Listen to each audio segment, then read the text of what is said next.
प्रभात विद्यार्थी मित्रों, आज हम हमारे ऑनलाइन हिंदी क्लास में कक्षा 9 के द्वितीय भाषा में आज हम व्याकरण विभाग में बात करेंगे। आज हम मुहावरों के बारे में जानेंगे। सबसे पहले मुहावरे कैसे लिखते हैं या तो मुहावरे क्या है। जब कोई वाक्यांश अपने साधारण यानी कि शाब्दिक अर्थ को छोड़कर विशेष अर्थ को व्यक्त करे तो उसे मुहावरे कहते हैं। जैसे नीचे दिए गए उदाहरणों से हम देखेंगे। तो सबसे पहले हम मुहावरा देखेंगे। चिकना घड़ा, उसका शाब्दिक अर्थ होता है ऐसा घड़ा जो चिकना हो, और उसका विशेष अर्थ है जिस पर किसी बात का असर ना हो। दूसरा देखेंगे होठ काटना। होठ को काटना उसका शाब्दिक अर्थ है, विशेष अर्थ आश्चर्य में पड़ना। तीसरा देखेंगे रात दिन एक करना। शाब्दिक अर्थ है रात और दिन को एक करना, उसका विशेष अर्थ है कड़ी मेहनत करना। मुहावरे जब हम प्रयोग में लेते हैं तब हमें कौन कौन सी सावधानियां रखनी चाहिए उसके बारे में चर्चा करेंगे। तो सबसे पहले हम देखेंगे मुहावरों का प्रयोग उनके असली रूपों में ही करना चाहिए, उनके शब्द बदलने नहीं जाते हैं। जैसे अक्ल का दुश्मन एक मुहावरा है। यदि इसके स्थान पर अक्ल का शत्रु प्रयोग किया जाए या 9 2 11 होना की जगह 8 3 11 होना किया जाए तो सर्वथा वह अनुचित है।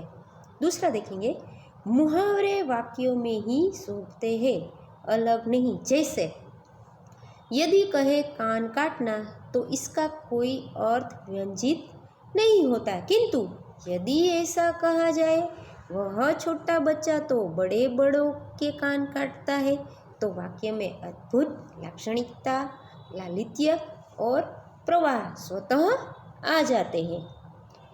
तीसरा देखेंगे मुहावरे का प्रयोग करते समय इस बात का सदैव ख्याल रखना चाहिए कि समुचित परिस्थिति, पात्र, घटना और प्रसंग का वाक्य में उल्लेख अवश्य हो। केवल वाक्य प्रयोग कर देने पर संदर्भ के अभाव में मुहावरे अपने अर्थ को अभिव्यक्त नहीं कर सकते।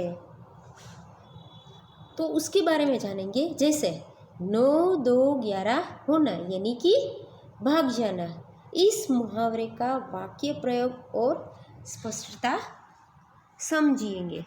वाक्य प्रयोग शेर को देखते ही हिरन 9 2 11 हो गया। तो ये ऐसा क्यों कहा जाता है या तो ऐसा क्यों किया जाता है, तो उसकी स्पष्टता करेंगे। सबसे पहले शेर हिरन का शिकार करता है क्योंकि वह शेर का भक्ष्य यानी कि शेर है वह हिरन का शिकार करके उसको खा जाता है। भक्ष्य यानी उसको खाता है या तो उसका भक्षण करता है।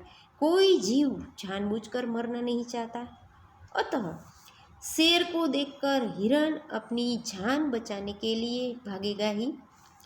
9 2 11 होने का अर्थ व्यंजित हुआ यानी कि शेर को देखकर हिरन भाग गया।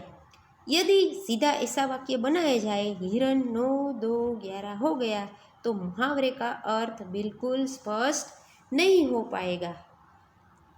चौथा देखेंगे मुहावरे का एक विलक्षण अर्थ है, इसमें वाच्यार्थ का कोई स्थान नहीं होता। जैसे आग में घी डालना का जब वाक्य प्रयोग होगा तब इसका अर्थ होगा क्रोध को भड़काना।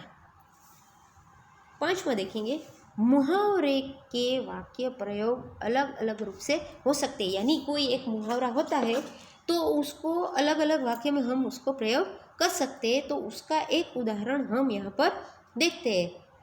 तो देखेंगे मुहावरा है पानी पानी होना, उसका शाब्दिक अर्थ होता है बहुत लज्जित होना।